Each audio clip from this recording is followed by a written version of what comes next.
नमस्कार साथियों, मैं एके प्रजापति आप सभी का स्वागत करता हूं हमारे यूट्यूब चैनल स्टडी घर पर। फ्रेंड्स, आप लोग देख रहे हैं आरआरबी ग्रुप डी में साइंस के पेपर के सॉल्यूशन की सीरीज जो है 23 अगस्त 2022 की शिफ्ट 1 का। इससे पहले के भी हमने जो साइंस का कई सेट्स का सॉल्यूशन अपलोड किया हुआ है, मैथ का किया हुआ है, रीजनिंग का किया हुआ है। प्लेलिस्ट में जाके उसको भी देख सकते हैं। जितने ज्यादा क्वेश्चन की प्रैक्टिस करेंगे आपके जो है प्रैक्टिस उतनी मजबूत होती जाएगी, अच्छी होती जाएगी। ठीक है, अगर आपको हमारी वीडियो अच्छी लगे तो लाइक जरूर करें, शेयर करें हमारे चैनल को और सब्सक्राइब करें इस तरह की वीडियो के लिए। चलिए शुरू करते हैं आज के सॉल्यूशंस। दिए गए कथनों पर विचार कीजिए और सही उत्तर का चयन कीजिए। कथन एक क्या है? रासायनिक गुणों में से मेंडलीफ ने कार्बन और हाइड्रोजन युक्त तत्वों द्वारा निर्मित यौगिकों पर ध्यान केंद्रित किया, है ना। तो ये कथन जो है गलत हो जाएगा, क्योंकि उसने कार्बन पर नहीं, ऑक्सीजन और हाइड्रोजन पर ध्यान फोकस किया। कथन दूसरा क्या कह रहा है कि उन्होंने इन तत्वों का चयन इसलिए किया क्योंकि ये कम अभिक्रियाशील है। गलत, वो अधिक अभिक्रियाशील है, इसलिए ऑक्सीजन और हाइड्रोजन का चयन किया गया। तो ये भी गलत हो गया बात, है ना। और कुछ तत्वों के साथ नहीं, ये जो है सभी तत्वों के साथ जो है यौगिक बना सकते हैं, ऑक्सीजन और हाइड्रोजन। तो ये भी हमारा गलत हो गया कथन, ये भी गलत हो गया। तो आंसर क्या हो जाएगा? ऑप्शन 4 का दोनों कथन गलत है। नेक्स्ट क्वेश्चन, क्लोर क्षार प्रक्रिया में क्लोर क्लोरीन गैस को निरूपित करता है और क्षार किसको निरूपित करता है? अब अगर अगर आपको क्लोर क्षार अभिक्रिया पता हो तो वो क्या है? NaCl, नमक का जलीय विलयन और जल। ठीक है, जब इसका विद्युत अपघटन करते हैं, विद्युत अपघटन करने पर क्या प्राप्त होता है? हमें NaOH प्राप्त होता है। और क्या प्राप्त होगा? क्लोरीन गैस प्राप्त होगी और प्राप्त होगा हमें हाइड्रोजन। इक्वेशन को बैलेंस करते ये 2 हो जाएगा, 2 और ये 2 NaOH हो जाएगा। ठीक है, अब उसमें जो क्लोरीन प्राप्त हो रहा है उसे बोला जाता है क्लोर, और ये जो NaOH होता है ये होता है क्षार, है ना। इसीलिए जो है ये क्षार किसको निरूपित करता है? NaOH को। ऑप्शन 4 हमारा करेक्ट हो जाएगा। ठीक है, और इसके अलावा जो ये क्लोरीन होता है ये एनोड पर चिपकता है। जब विद्युत अपघटन करते हैं तो ये एनोड पर चिपकता है, और ये NaOH और H2O ये कैथोड पर जाकर चिपकता है। आप इसको भी याद रखिए। हाइड्रोजन कैथोड पर चिपकता है और ये NaOH कैथोड के पास उपस्थित होता है। ठीक है, इसके अलावा बाकी के भी इक्वेशंस को, बाकी को भी फॉर्मूले को भी पढ़ते हैं। देखिए, कैल्शियम हाइड्रोक्साइड है ना, ये किससे बनता है? जब ये होता है कैल्शियम बुझा बिना बुझा चूना, है ना। इसे चूना बोलते हैं। ठीक है, जब इसमें जब ये जल से अभिक्रिया करता है तो क्या बनाता है? CaOH2, है ना। इसको क्या बोलते हैं? इसी को बोलते हैं बुझा हुआ चूना। ठीक है, और आप ध्यान देंगे तो इसको बोलेंगे संयोजन अभिक्रिया। संयोजन अभिक्रिया, ठीक है। और यही जो होता है ये सफेदी होती है। जब इसको आप दीवारों पे पेंट कर देते हैं, पुताई कर देते हैं इससे, तो क्या होता है 2-3 दिन बाद वो दीवार बहुत चमकने लग जाती है। क्यों चमकती है? क्योंकि जो ये कैल्शियम हाइड्रोक्साइड होता है ये वायुमंडल में उपस्थित कार्बन डाइऑक्साइड से धीमी गति से रिएक्ट करता है, और रिएक्ट करके क्या बनाता है? कैल्शियम कार्बोनेट बनाता है, जो एक चमकीला होता है ना। और ये कैल्शियम कार्बोनेट किसका फॉर्मूला होता है? ये संगमरमर का ही फॉर्मूला होता है, ये संगमरमर का। ठीक है, तो CaCO3 कैल्शियम कार्बोनेट संगमरमर का फॉर्मूला होता है, इसको भी आप याद रखिए। ठीक है, और आप जो है ये इसमें जो है H2O भी निकलेगा, जिसे बाद में दीवारें सोख लेगी, एटमोस्फेयर में निकल जाएगा। और जो है कैल्शियम कार्बोनेट है ना, CaCO3, जब हम इसे गर्म करें, है ना, गर्म करने पे क्या होगा? गर्म करने पे ये बनाएगा कैल्शियम ऑक्साइड और बनाएगा कार्बन डाइऑक्साइड। ये कैल्शियम ऑक्साइड क्या है? जो यही था हमारा बिना बुझा चूना, है ना। और इस अभिक्रिया को क्या बोलेंगे? देखिए, ये जो है एक पदार्थ जो हमारा दो में टूट गया तो इसे बोलेंगे अपघटन अभिक्रिया। अपघटन अभिक्रिया, है ना। ये विद्युत से हो रहा है तो इसे विद्युत अपघटन क्रिया, ये हीट से हो रहा है तो इसमें ऊष्मीय अपघटन अभिक्रिया बोला जाएगा। ठीक है, इसको आप याद रखिए, ये हो गया जिंक का ऑक्साइड हो गया। नेक्स्ट क्वेश्चन, निम्न में से कौन सा हाइड्रोकार्बन समूह CnH2n के सामान्य सूत्र का अनुसरण करता है? देखिए ये फॉर्मूला होता है एल्कीन का। एल्केन का फॉर्मूला क्या होता है? ये होता है CnH2n प्लस का 2। और एल्काइन का क्या फॉर्मूला होता है? CnH2n माइनस का 2 होता है। तो आप याद रखिए एल्केन, एल्कीन, एल्काइन, इन तीनों के आप फॉर्मूले को याद रखिए। नेक्स्ट क्वेश्चन, निम्नलिखित में से कौन सी सामग्री जो है विद्युत तापन उपकरण के तापन तत्वों के निर्माण में अधिमानतः उपयोग की जाती है ना? विद्युत तापन उपकरणों में वो किसका किया जाता है? नाइक्रोम का। नाइक्रोम क्या है? एक मिश्र धातु है, मिश्र धातु है। क्या क्या होता है इसमें? निकेल होता है और क्या होता है? क्रोम होता है, क्रोमियम, क्रोमियम। ठीक है, इससे फायदा क्या होता है? ये तो एक तो है उच्च तापमान पर है ना, उच्च तापमान रेजिस्टेंस होता है, ये उच्च तापमान रेजिस्टेंस होता है। और क्या होता है दूसरा फायदा हो जाता है? ये आसानी से ऑक्सीकृत नहीं होता है, आसानी से ऑक्सीकृत नहीं होता नहीं होता है ना। इसका मेल्टिंग पॉइंट उच्च होता है, उच्च तापमान पर मेल्ट होता है, ये मेल्ट होता है। ठीक है, और क्या होता है कि इसका प्रतिरोध अधिक होता है, इसका प्रतिरोध अधिक होता है। प्रतिरोध अधिक होगा तो क्या होगा कि अधिक ऊष्मा का उत्सर्जन करेगा। ठीक है, और ऑक्सीकृत नहीं होता है तो ये जल्दी खराब नहीं होगा, है ना, जिसकी वजह से संक्षारण नहीं होगा इसका, इत्यादि हो गया। टंगस्टन, टंगस्टन का इस्तेमाल कहाँ किया जाता है? ये बल्ब में किया जाता है। ये ऑक्सीकृत हो जाता है, इसलिए इसलिए अकेले गैस का इस्तेमाल किया जाता है साथ में ना, साथ में अकेले गैस जैसे आर्गन का इस्तेमाल किया जाता है, गैस का इस्तेमाल करते हैं, ऑक्सीकृत ना हो इसलिए।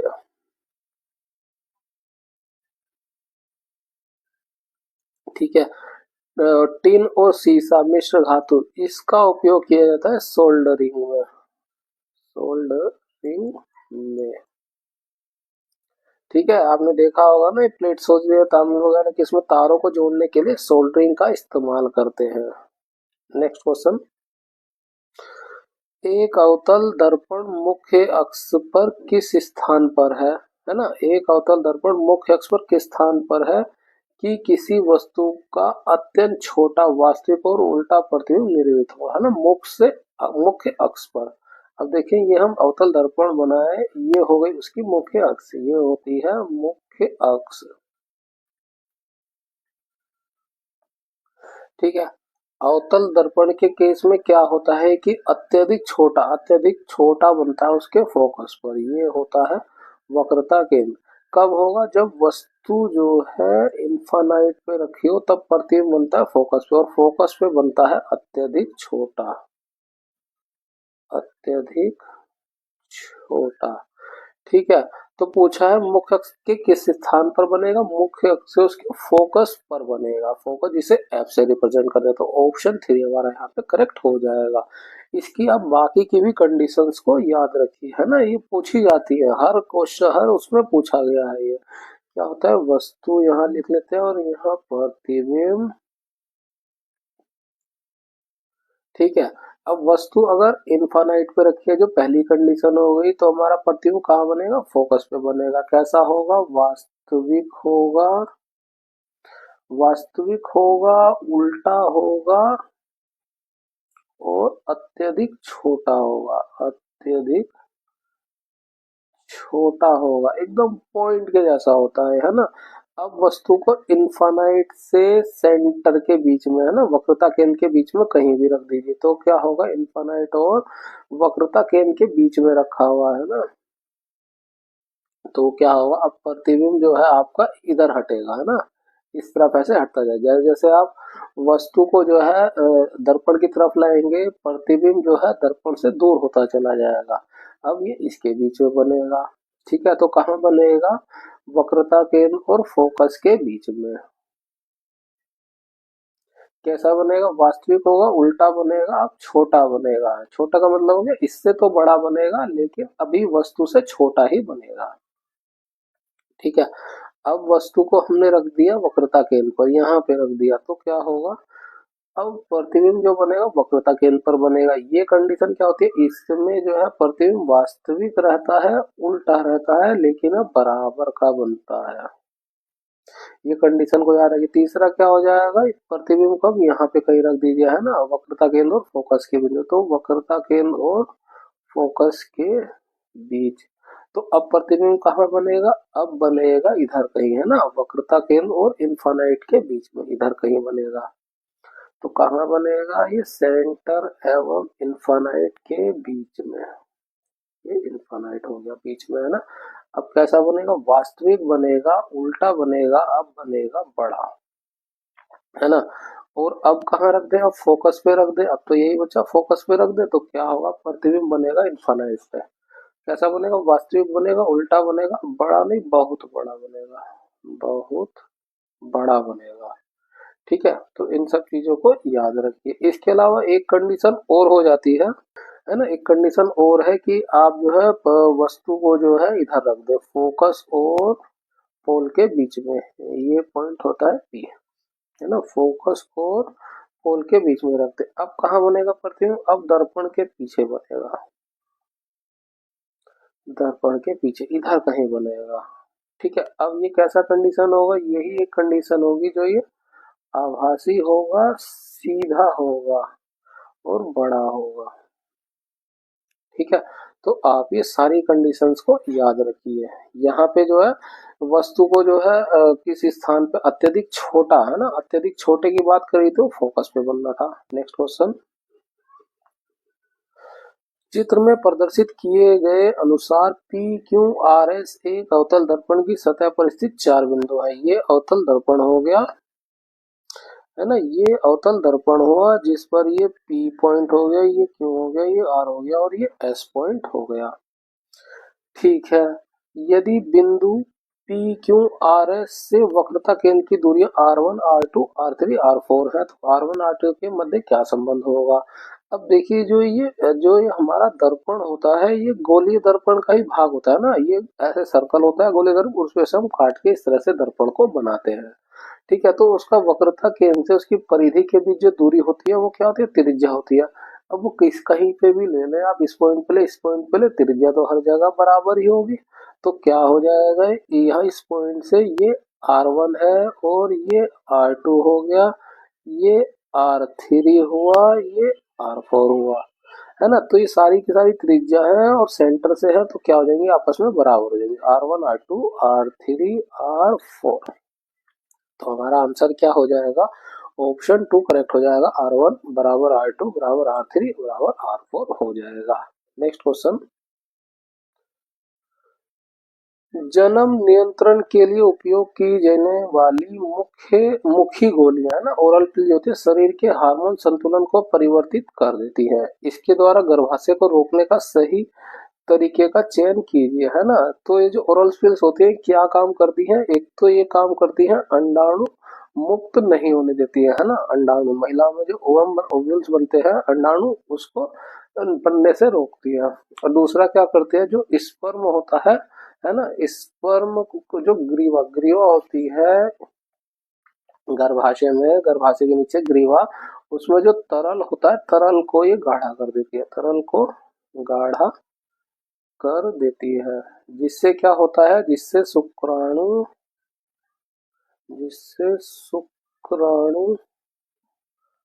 अंडाणु से अंडाणु से निषेचन नहीं कर पाते हैं, निषेचन नहीं कर पाते हैं, है ना। फ्लूइड गाढ़ा हो जाएगा तो जो है शुक्राणु जो है उस गाढ़े में फंस जाएंगे, वो आगे बढ़ ही नहीं पाएंगे फैलोपियन ट्यूब तक, तो वो निषेचन नहीं कर पाएंगे, ये बात भी सही हो जाएगी। और इसके अलावा अगर किसी कारण से निषेचन हो भी गया है ना, तो वो जो यूट्रस की दीवार हैगी, गर्भाशय की दीवार, उसको इतना मजबूत कर देंगे, इतना हार्ड कर देते हैं सरफेस को, कि जो है युग्मनज है ना, जो जाइगोट है, वो इम्प्लांट होने नहीं देता है, इम्प्लांट होने से रोकता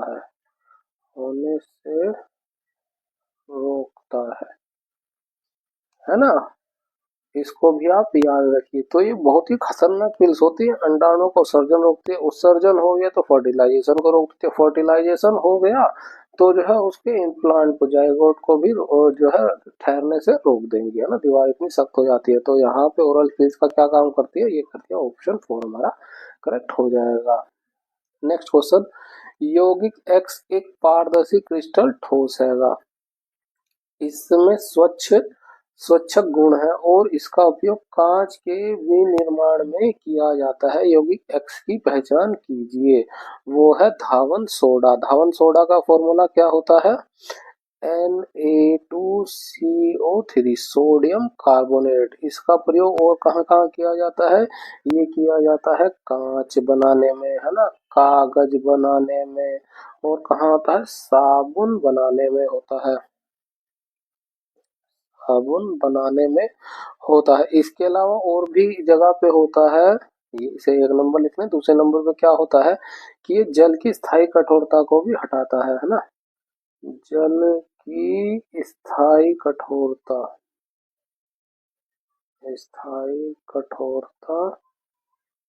को भी दूर करता है, ठीक है। इसके अलावा क्या करता है कि ये जो है बोरेक्स है ना, बोरेक्स जैसे सोडियम यौगिक बनाता है, बोरेक्स जैसे सोडियम यौगिकों के निर्माण में यूज होता है ये, ठीक है। और क्या होता है, ये घरों की सफाई में, साफ सफाई में, घरों की साफ सफाई में इस्तेमाल होता है, ठीक है। इसको भी आप याद रखिए। इसके अलावा बेकिंग सोडा है ना, यहाँ पे हमारा ऑप्शन 3 करेक्ट करेक्ट हो जाएगा। कांच में किसका उपयोग हो रहा है, धावन सोडा का। बेकिंग सोडा का फॉर्मूला क्या होता है, NaHCO3 होता है, ठीक है। इसको, इसका जो इस्तेमाल किया जाता है बेकिंग पाउडर बनाने में किया जाता है, बेकिंग पाउडर बनाने में होता है। और कहाँ होता है इसका उपयोग, एंटासिड में। एक जो है क्षारीय होता है ना, दुर्बल क्षार होता है, इसका उपयोग एंटा एसिड में किया जाता है, एंटा एसिड में किया जाता है। और इसका उपयोग जो है अग्निशामक में किया जाता है, अग्निशामक में किया जाता है। इसके अलावा इसका इस्तेमाल जो है, जो खाद्य पदार्थों का ना जल्दी पकाने में किया जाता है, खाद्य पदार्थ को जल्दी पकाने में तथा पकोड़े इत्यादि को ना, पकोड़े इत्यादि को कुरकुरा करने में किया जाता है, कुरकुरा करने में किया जाता है। इस बात को भी आप याद रखिए, ठीक है। और जब गर्म करते हैं इसको, बेकिंग सोडा को, तो धावन सोडा का निर्माण होता है, इस बात को आप याद रखिए। गर्म करने पर जो है धावन सोडा का निर्माण होता है ना। सोडियम हाइड्रोक्साइड का फॉर्मूला क्या होता है, NaOH होता है। और ये एक प्रबल क्षार है, प्रबल क्षार है। इसका पीएच कितना होता है, पीएच मान होता है इसका 14, ठीक है। इसका उपयोग भी होता है साबुन बनाने में, साबुन बनाने में, कागज में, है ना, दवाइयों में भी होता है इसका इस्तेमाल, दवाइयों में, जल शोधन में, जल शोधन में इत्यादि जगह पे इसका इस्तेमाल किया जाता है, इसको भी आप याद रखिए। और कुछ बच गया, हाँ ये ब्लीचिंग पाउडर बच गया। ब्लीचिंग पाउडर का फॉर्मूला क्या होता है, CaOCl2 होता है। ठीक है, ये फॉर्मूला होता है। अब जो नई एनसीईआरटी हैगी, नई एनसीईआरटी, उसमें क्या है, इसका फॉर्मूला दिया है CaOCl2। तो कहीं आपको जो है आंसर में यही मिले तो कंफ्यूज मत होइएगा, ये भी जो है सही आंसर माना जाएगा। ठीक है, इसका इस्तेमाल कहाँ किया जाता है, इसका इस्तेमाल किया जाता है पीने वाले पानी को जीवाणु मुक्त करने में ना, पीने योग्य पानी को जीवाणु मुक्त करने में किया जाता है, करने में किया जाता है। और क्या कहते हैं, अपचायक के रूप में इस्तेमाल किया जाता है इसका, उपचायक के रूप में, ऑक्सीडाइजर के रूप में, उपचायक के रूप में उपयोग होता है। इसका इस्तेमाल जो है कागज की लुगदी बनाने में भी होता है, कागज की लुगदी बनाने में, सूती वस्त्रों में भी इसका इस्तेमाल होता है। ठीक है, इसको भी आप याद रखिए। नेक्स्ट क्वेश्चन, निम्न में से कौन सा घरेलू उपकरण इलेक्ट्रिक मोटर का उपयोग नहीं करता। इलेक्ट्रिक मोटर होगा तो वहां पे रोटेशन होगा। अब आप देखिए बिजली का मिक्सर, मिक्सर में रोटेशन होता है कि नहीं होता है, तो कैसे होगा, वो मोटर के थ्रू ही होता है। Electric washing machine, washing machine में भी रोटेशन होता है, कैसे होगा, इलेक्ट्रिक मोटर के थ्रू ही होगा। बिजली का पंखा, पंखा भी घूमता है, कैसे घूमेगा, इलेक्ट्रिक मोटर के थ्रू ही घूमेगा। तो नहीं पूछा है, ऑप्शन 3 हो जाएगा, विद्युत इस्त्री है ना, इसका प्रयोग करा जाता है वस्त्रों को इस्त्री करने में। कैसे होता है, ताप की मदद से है ना, ताप की मदद से। तो इसमें ताप वो जो है उष्मा निर्माण होती है ना, इसमें उष्मा बनती है। ठीक है, और उष्मा के लिए नाइक्रोम वगैरह का इस्तेमाल किया जाता है। प्रत्येक 4 ओम के दो प्रतिरोध 5 वोल्ट बैटरी सोर्स से समांतर क्रम में जुड़े हुए हैं ना, 4 वोल्ट है ये। मैं इसका स्केच बनाऊं तो ये इस तरह से हो गया।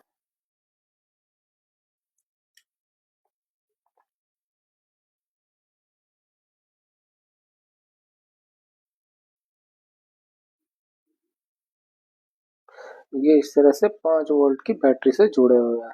ठीक है, तो अब इसमें जो है इक्विवेलेंट रेजिस्टेंस कितना हो जाएगा, 1/R1 प्लस 1/R2 हो जाएगा। ये 4 ओम है, ये 4 ओम हैगा। तो बस जोड़ देंगे 1/4 और ये 1/4, एलसीएम लेंगे 4 आएगा, ऊपर एक एक हो जाएगा, क्या हो जाएगा 2/4 हो जाएगा, भाग करेंगे 1/2 हुआ। ये आर इक्विवेलेंट है और 1/2 हुआ, तो आर इक्विवेलेंट की वैल्यू कितनी आ गई, 2 आ गई। ठीक है, फॉर्मूला क्या होता है, V equal to I R होता है। आर इक्विवेलेंट वोल्टेज हमें 5 एम्पियर का दिया हुआ, धारा में निकालनी है, और रेजिस्टेंस मिल गया 2 का, 2 से भाग कर देंगे, ये हो जाएगा 2.5, धारा हमारी हो जाएगी 2.5 एम्पियर। यूनिट को आप ध्यान रखिए, ऑप्शन जो है 3 हमारा यहाँ से करेक्ट हो जाएगा। नेक्स्ट क्वेश्चन, मटर के पौधे पर मेंडल के प्रयोग के कुछ निष्कर्ष नीचे दिए गए हैं, जिनमें से एक के अलावा अन्य सभी सही है। गलत निष्कर्ष की पहचान करनी है, गलत निष्कर्ष को ढूंढना है। ठीक है, जीनों का पृथक्करण युग्मों के निर्माण के दौरान होता है ना, पृथक्करण, बिल्कुल, जीनों का पृथक्करण युग्मों के निर्माण के दौरान होता है, ये बात बिल्कुल सही है। प्रत्येक युग्मनज में एक ही जीन के 2 प्रतिरूप होते हैं ना। जब युग्मनज होता है तो एक ही जीन का जो है दो दो नहीं, एक ही प्रतिरूप होता है। ठीक है, इस बात को आप रखिए। तो ये गलत हो गया, तो यहाँ पे क्या हो जाएगा, गलत कोई चयन करना था तो ये हमारा हो जाएगा। बाकी पढ़ लेते हैं, जीन विशिष्ट इकाई के रूप में वंशागत होता है। हाँ बिल्कुल, यही वंशागत होता है, जीन युग्मों में आते हैं, बिल्कुल, जीन जोड़े में होता है। तो ये भी सही है, ये भी सही है, ये भी सही है। लेकिन जब युग्मनज होता है ना, में एक ही जीन के जो एक प्रतिरूप ही होता है उस समय पे, युग्मनज के समय में, तो ऑप्शन जो हमारा यहाँ से 2 करेक्ट हो जाएगा। नेक्स्ट क्वेश्चन, निम्नलिखित कथनों पर विचार करें और सही उत्तर का चयन करें। कथन है क्या, अधिकांश कार्बन यौगिक विद्युत के कुचालक होते हैं। बिल्कुल सही बात है। क्यों विद्युत के कुचालक होते हैं, क्योंकि जो है इनमें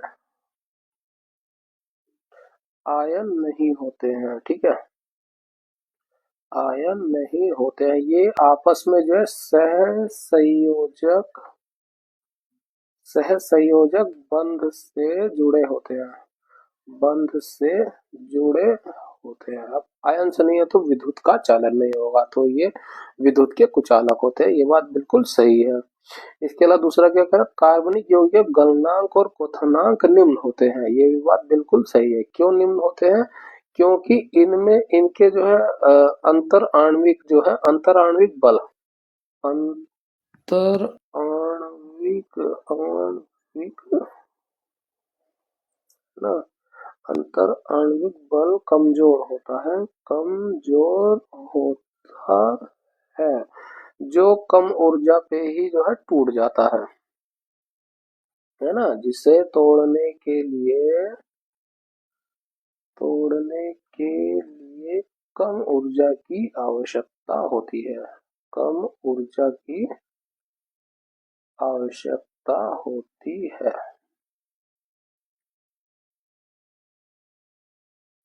ना, कम ऊर्जा की, तो निम्न जो है गलनांक और क्वथनांक होगा, तो ये भी बात सही है, तो हमारा आंसर क्या हो जाएगा, ऑप्शन 2 का दोनों कथन सत्य है। नेक्स्ट क्वेश्चन, रासायनिक अभिक्रिया के दौरान किसी विलयन में बनने वाले अविलेय पदार्थ को क्या कहा जाता है? जो अविलेय पदार्थ होता है वो होता है अवक्षेप, ठीक है। इसका एक एग्जांपल है, जैसे कि सोडियम सल्फेट जब बेरियम क्लोराइड के साथ अभिक्रिया करता है तो क्या बनाता है, NaCl, और क्या बनाएगा, बेरियम सल्फेट।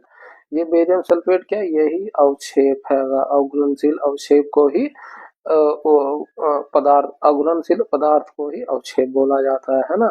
और ये सफेद रंग का होता है, सफेद रंग का होता है, ठीक है। तो हमारा आंसर क्या हो जाएगा, ऑप्शन 2 का अवक्षेप हो जाएगा। जलीय विलयन जो पदार्थ जल में घुले रहते हैं उसे जलीय विलयन बोला जाता है, ठीक है। नेक्स्ट क्वेश्चन, गुर्दे मनुष्य में उत्सर्जन और प्रसारण का अंग है। गुर्दे किन दो पदार्थों का नियमन करते हैं? नियमन यानी रेगुलेशन, रेगुलेशन हो गया।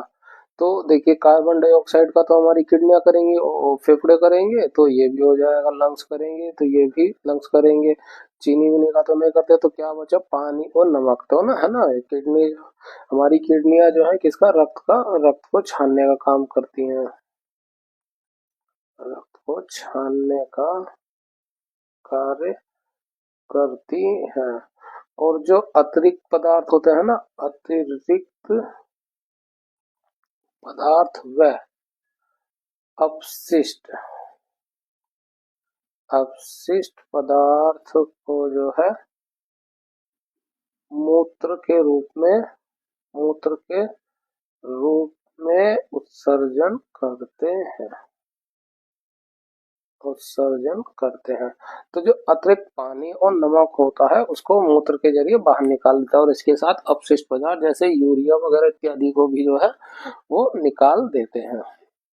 नेक्स्ट क्वेश्चन, दिए गए पदार्थ के एक तार की लंबाई L, प्रतिरोध R है, उसी पदार्थ से निर्मित 9 गुनी लंबाई है ना। अब यहाँ पे L2 कितना हो गया, 9L हो गया, और समान अनुप्रस्थ काट के क्षेत्रफल वाले एरिया कितना हो गया, A2 का A हो गया।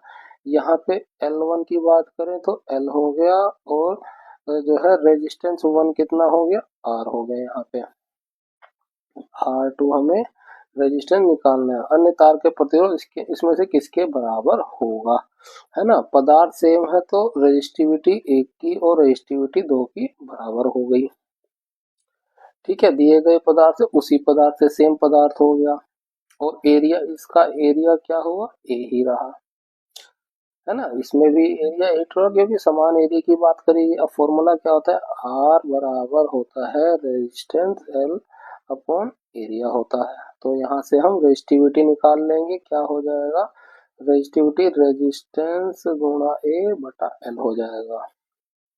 तो इन दोनों के केस में रख देंगे, क्या हो जाएगा, R1 A1 बटा L1 बराबर R2 A2 बटा L2 हो जाएगा।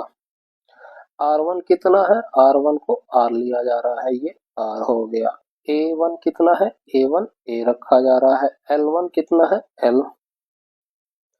R2 कितना है, R2 हमें निकालना है। A2 कितना लिख रखा जा रहा है, A रखा जा रहा है। और L2 कितना रखा जा रहा है, नो L रखा जा रहा है। तो L से ये L कट जाएगा, एरिया से ये एरिया कट जाएगा, ये 9 इधर आके गुणा हो जाएगा, कितना हो जाएगा, 9R हो जाएगा। तो जो नया रेजिस्टेंस होगा पुराने रेजिस्टेंस का 9 गुना हो जाएगा। ऑप्शन 3 हमारा करेक्ट हो जाएगा। नेक्स्ट क्वेश्चन, पानी से भरे बीकर के अंदर रखे नींबू आकार में अपेक्षाकृत बड़े दिखाई देते हैं, इसका कारण क्या होता है, वो होता है प्रकाश का अपवर्तन। पर प्रकाश का अपवर्तन क्या होता है, जब प्रकाश एक माध्यम से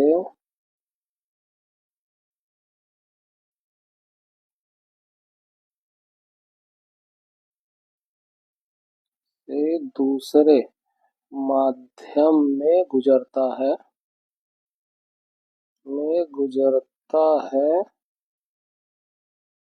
तो प्रकाश जो है मुड़ जाता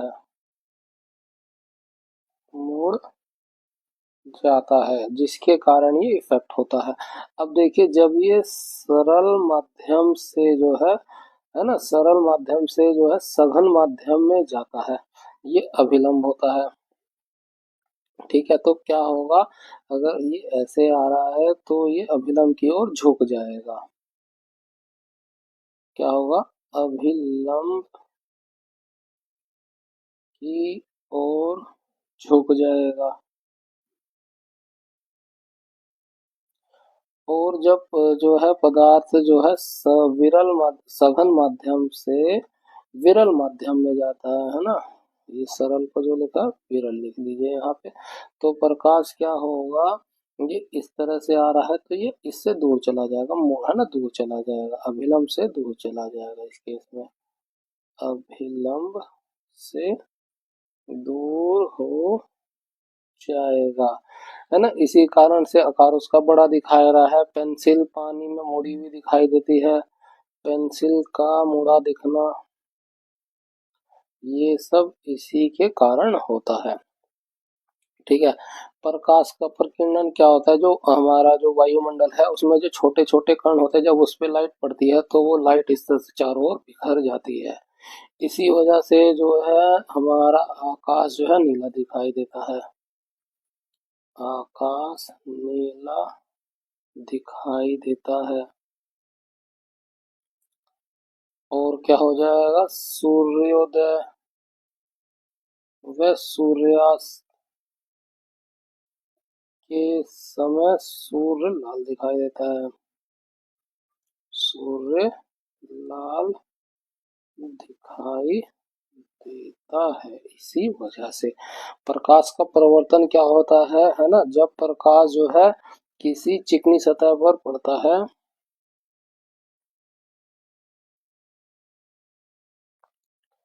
ठीक है, ये अभिलंब होगा तो ये उसी माध्यम में वापस लौट जाता है।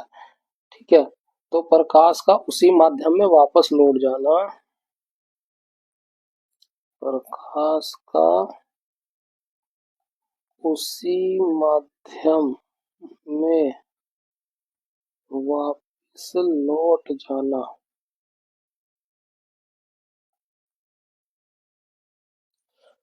प्रकाश का परावर्तन कहलाता है।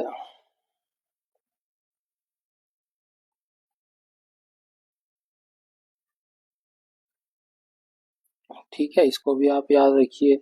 प्रकाश का वर्ण विक्षेपण क्या होता है, जब प्रकाश जो है किसी माध्यम से गुजरता है ना। अब ये लाइट आई हमारी आपतित किरण हुई, अपवर्तित किरण हुई, होती है निर्गत किरण। तो क्या होता है कि जो है उसका प्रत्येक कलर का जो अलग अलग विचलन होता है ना, अलग अलग विचलन के कारण जो है ये प्रकाश जो 7 अलग अलग रंगों में बढ़ जाता है, VIVGUR, विबग्योर जिसे बोला जाता है ना। तो श्वेत प्रकाश जब पड़ता है प्रिज्म पे तो वो अलग अलग रंगों में बिखर जाता है ना, इसी को बोला जाता है प्रकाश का वर्ण विक्षेपण। नेक्स्ट क्वेश्चन, एक अवतल लेंस 30 सेंटीमीटर की दूरी पर रखी गई वस्तु द्वारा लेंस से 10 सेंटीमीटर की दूरी पर एक आभासी सीधा प्रतिबिंब निर्मित करता है। यहाँ पे बात हो रही है अवतल लेंस की। ठीक है, अवतल लेंस हम बना लेते हैं। ये हो गया अवतल लेंस, इस तरह से ये हो जाएगी हमारी मुख्य अक्ष। ठीक है, अब जब वस्तु होगा यहाँ पे होगा हमारा कहीं फोकस पॉइंट, यहाँ पे होगी उसकी वक्रता केंद्र, ये F1 F2, यहाँ पे होगा दूसरी साइड की फोकस दूरी और ये होगा दूसरी साइड का वक्रता केंद्र। ठीक है, अब वस्तु मान लीजिए, देखिए इसमें जो है अवतल लेंस के केस में दो ही केस बनते हैं ना, दो ही केस है। एक केस हो गया कि वस्तु जो है इनफाइनाइट पे रखी हो, है ना। दूसरा केस हो गया वस्तु इनफाइनाइट व लेंस के मध्य कहीं रखी हो, लेंस के मध्य। अब यहाँ दिया है अवतल लेंस 30 सेंटीमीटर की दूरी पर रखी गई, यानी कहीं रखी होगी, मान लीजिए यहीं पे रखी गई है। ठीक है, तो क्या होगा, बनाते हैं तो एक लाइट जो है इधर से ऐसे जाएगी, ये लाइट ऐसे जाएगी और ये इस तरह से मुड़ जाएगी। ठीक है, इसको आगे की तरफ पीछे की तरफ बढ़ाएंगे तो ये इस तरह से उसके फोकस पे आके मिलेगी। और ये दूसरा, ये हो गया इमेज, यहाँ इमेज जो होगा यहाँ पे कहीं पे बनेगा। ठीक है, अब वस्तु जो है यहाँ पे रखी गई है तो ये लेंस से इस साइड मेजर किया जा रहा है, तो क्या हो जाएगा, यूं कितना हो जाएगा, माइनस का 30 सेंटीमीटर। और v भी यहाँ क्या हो जाएगा, इधर ही बन रहा है क्योंकि, तो ये हो जाएगा माइनस का 10 सेंटीमीटर हो जाएगा। आवर्धन पूछा गया है लेंस के लिए, आवर्धन का फॉर्मूला क्या होता है, m बराबर v अपॉन यू होता है। v कितना है, माइनस का 10 सेंटीमीटर और यू कितना है, माइनस का 30 सेंटीमीटर। तो ये माइनस माइनस कट जाएगा, ये जीरो से जीरो कितना आएगा, प्लस का 1/3 आएगा। 1/3 का मतलब क्या हो गया, वस्तु की लंबाई का 1/3 बनेगा, जहां यहाँ पे दिख भी रहा होगा आपको लगभग वैसा ही बनता हुआ। तो ऑप्शन 3 हमारा यहाँ पे करेक्ट हो जाएगा। ठीक है, नेक्स्ट क्वेश्चन, निम्न में से क्या ओजोन परत के क्षय का परिणाम नहीं है, वो है सुनामी, है ना। सुनामी भूकंप की वजह से आता है। सूर्य से भूमि पर अधिक पराबैंगनी किरणें आना, है ना। जब उसका क्षरण हो जाएगा तो ओजोन लेयर जो है उसको रोक नहीं पाएगी, तो पराबैंगनी किरणें अल्ट्रावायलेट लेयर जो है अधिक मात्रा में आएंगी, और उससे क्या होता है, प्रतिरक्षा तंत्र को कमजोर करती हैं ये अल्ट्रावायलेट, उससे जो है त्वचा कैंसर होता है, बहुत ही खतरनाक चीजें होती हैं। तो प्रकृति ने बहुत अच्छी लेयर बनाई है ओजोन लेयर को बना करके, है ना, जिसने सूर्य के आने वाली हानिकारक किरणें जो पराबैंगनी है उसको रोक देती है। वो यहाँ पे उसका कौन सा परिणाम नहीं है, सुनामी है। नेक्स्ट क्वेश्चन, गंगा नदी के कोलीफॉर्म जीवाणु द्वारा प्रदूषित होने का मुख्य कारण क्या है। देखिए ये कोलीफॉर्म जहाँ मिलता है वहां पे होता है सीवेज, तो क्या हो जाएगा, सीवेज। गंगा नदी में अगर सीवेज डाला जा रहा है तो वहां पे कोलीफॉर्म जीवाणु मिलेगा, तो अनउपचारित सीवेज का उसमें डाला जाना है ना। इसकी मात्रा बढ़ रही है, यानी कि सीवेज ज्यादा मात्रा में है, जितना अधिक उतना ही हो, है ना। नेक्स्ट क्वेश्चन, पौधे के परिवहन की कुछ विशेषताओं का उल्लेख नीचे किया गया है, कौन सा विकल्प गलत विशेषताओं को दर्शाता है। जाइलम जल का परिवहन करता है, बिल्कुल सही बात है। फ्लोएम भोजन का परिवहन करता है, ये भी बात बिल्कुल सही है। जल और भोजन दोनों ही गति द्विदिशीय होती है, यानी द्विदिशीय मतलब दोनों साइड नहीं, है ना। जल की जो गति होती है वो एक द्विदिशीय होती है, एक दिशीय होती है ना। जड़ से पौधे के भाग तक, पौधे के अन्य भाग तक होती है, दूसरी साइड नहीं होती है। लेकिन जो भोजन बनता है भाई, पत्तियां भोजन बनाएंगी तो उसे पूरे भाग में ले जाएंगी, जड़ पे ले जाएंगी, तने पे ले जाएंगी। अब दिन के समय भोजन बन रहा है, जो अतिरिक्त भोजन बनेगा वो जड़ तने स्टोर करेंगे। जब भोजन नहीं मिलेगा, जब सूर्य प्रकाश नहीं मिलेगा, तो ये स्टोर हुआ हुआ भोजन जड़ों से तनों से वापिस जो है पौधों तक पहुंचेगा, पौधों के अन्य भागों तक पहुंचेगा। तो इसमें जो है भोजन तो दोनों डायरेक्शन में होता है ना, लेकिन जल का केवल एक ही डायरेक्शन होता है, तो ये द्विदिशीय बात गलत हो जाएगी दोनों के लिए। यहाँ पे पूछा गया गलत कथन कौन सा होगा, गलत विशेषता कौन सी, ये हो जाएगा ऑप्शन 2। बाकी पढ़ लेते हैं, वाहिकाएं और वाहिनिकाएं मृत कोशिकाएं होती हैं, बिल्कुल सही। और चालनी नलिकाएं जो है जीवित कोशिकाएं होती हैं, बिल्कुल सही बात है। जो चालनी कोशिकाएं होती हैं ये फूड को ट्रांसपोर्ट करती हैं, ये भी आप याद रखिए, फूड को ट्रांसपोर्ट करती हैं, ट्रांसपोर्ट करती हैं। और ये जो वाहिकाएं और वाहिनिकाएं होती हैं ये जल को ट्रांसपोर्ट करती हैं, जल को ट्रांसपोर्ट करती हैं, ट्रांसपोर्ट करती हैं। जल की गति साधारणतः भौतिक बलों द्वारा होती है, भोजन की गति ऊर्जा की आवश्यकता होती है। जैसा मैंने बताया भी था, भोजन जब जरूरत होगी तो दोनों दिशाओं में ट्रेवल होता है, तो जल की गति जो है भौतिक बलों के कारण ही होती है, ये बात बिल्कुल सही है। नेक्स्ट क्वेश्चन, डायनमो में विद्युत धारा के सिद्धांत का उपयोग करके उत्पन्न किया जाता है, विद्युत चुंबकीय प्रेरण के माध्यम से जो है विद्युत धारा का जो है विद्युत धारा के सिद्धांत का उपयोग किया जाता है। नेक्स्ट क्वेश्चन, चयनित पारगम्य झिल्ली वे झिल्लियां हैं जो इनमें से किसको प्रवेश की अनुमति देती हैं, है ना, प्रवेश की अनुमति, ये जो होता है सिलेक्टिव मेम्ब्रेन्स होते हैं, ये हर चीज को जो है अंदर आने की इजाजत नहीं देते, कुछ ही चीजें आ सकती हैं। जैसे क्या, केवल विलायक अणु आ सकते हैं परंतु विलेय अणुओं को नहीं आने देती है ना। इसके अलावा क्या होता है कि जो ये पोषक तत्वों को अंदर लेती हैं और अपशिष्ट पदार्थों को बाहर निकालने का काम करती हैं, ये अर्धपारगम्य झिल्ली होती हैं, इसलिए कंट्रोल करते हैं, सेलेक्टिव चीजें ही अंदर जा सकती हैं और कुछ सेलेक्टिव चीजें ही बाहर आ सकती हैं। ऑप्शन एक हमारा यहाँ पे करेक्ट हो जाएगा। नेक्स्ट, दी गई द्वितीय विस्थापन अभिक्रिया में P और Q के स्थान पर क्रमशः क्या आएगा। देखिए यहाँ P और यहाँ पे Q के स्थान पर क्या आएगा। अब यहाँ देखेंगे सोडियम इधर भी है, सोडियम इधर भी है, सिल्वर इधर भी है और सिल्वर इधर भी हैगा, ठीक है। NO3 इधर नहीं है तो यहाँ पे क्या आ जाएगा, NO3 आ जाएगा।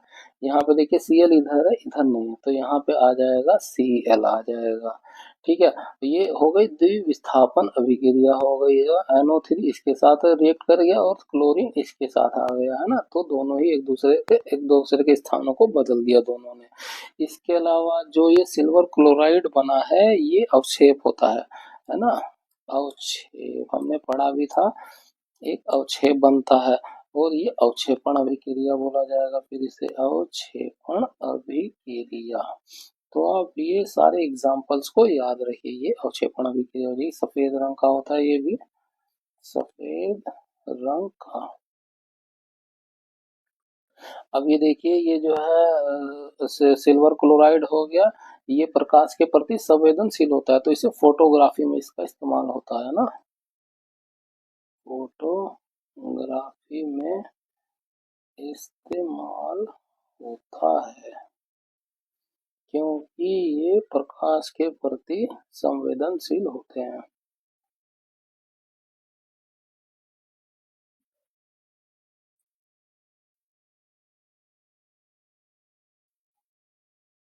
होते हैं। अब तो P के स्थान पे क्या आया था, नाइट्रेट आया था, और जो है Q के स्थान पे क्या आया था, क्लोरीन आया था, तो हमारा आंसर क्या हो जाएगा, ऑप्शन 1 का नाइट्रेट और क्लोरीन। नेक्स्ट क्वेश्चन, नीचे दिए कथनों पर विचार कीजिए और सही उत्तर का चयन कीजिए। कथन एक है, आधुनिक आवर्त सारणी में 18 ऊर्ध्वाधर स्तंभ है ना, जो ये इस तरह के होते हैं वर्टिकल कॉलम्स, ये इस तरह के 18 हैं। इन्हें जो है वर्टिकल जो होते हैं इन्हें समूह कहा जाता है, समूह कहा जाता है। और जो ये हॉरिजॉन्टल कॉलम होती हैं इस तरह की ये 7 होती हैं, 7 होती हैं जिन्हें आवर्त कहा जाता है, आवर्त कहा जाता है। कथन 2 क्या कह रहा है, आधुनिक आवर्त सारणी में 7 क्षैतिज पंक्ति होती है, हमने बात करी है अभी, ये 7 होती हैं और इन्हें जो है आवर्त, जिन्हें आवर्त कहा जाता है। तो कथन 1 भी करेक्ट है, कथन 2 भी करेक्ट है, तो हमारा आंसर क्या हो जाएगा, 2 का दोनों कथन सही है, ऑप्शन 2 हमारा करेक्ट हो जाएगा। नेक्स्ट क्वेश्चन, निम्न में से कौन सा एंजाइम प्रोटीन का विखंडन करता है, वो करता है पेप्सिन, इसको आप याद रखिए। टाउलिन किसका करता है, ये स्टार्च का करता है, स्टार्च का। एमाइलेज किसका करता है? ये स्टार्च का और कार्बोहाइड्रेट का भी करता है। कार्बोहाइड्रेट। स्टार्च क्या होता है? ये कॉम्प्लेक्स कार्बोहाइड्रेट ही होता है ना। लाइपेज किसका है? ये फैट का भी खंडन करता है। ठीक है, वसा का, वसा को बड़े बड़े अणुओं को तोड़ करके छोटे मॉलिक्यूल्स में बदलता है। और ये जो टाउलिन है ये लार में मिलता है। लार ग्रंथि इसका निर्माण करती है। लार ग्रंथि द्वारा निर्माण होता है। ये मुंह में पाया जाता है, इसलिए जो है पाचन मुंह से ही आरंभ हो जाता है। पाचन इसलिए मुख से ही आरंभ हो जाता है। हो जाता है। ठीक है। एमाइलेज का जो है उत्सर्जन ये लार ग्रंथि भी करती है। लार ग्रंथि और अग्नाशय, अग्नाशय पेनक्रियाज, पेनक्रियाज द्वारा भी किया जाता है। इस बात को आप याद रखिए। यहाँ पर जो है हमारा साइंस का पोर्शन कंप्लीट होता है। अगर आपको इस वीडियो की पीडीएफ चाहिए तो आप हमारे टेलीग्राम चैनल स्टडी कर को ज्वाइन कर सकते हैं। वीडियो अच्छी लगी हो तो लाइक जरूर करिए, शेयर करिए और सब्सक्राइब करिए। मिलते हैं आपसे अगली वीडियो में। Thank you.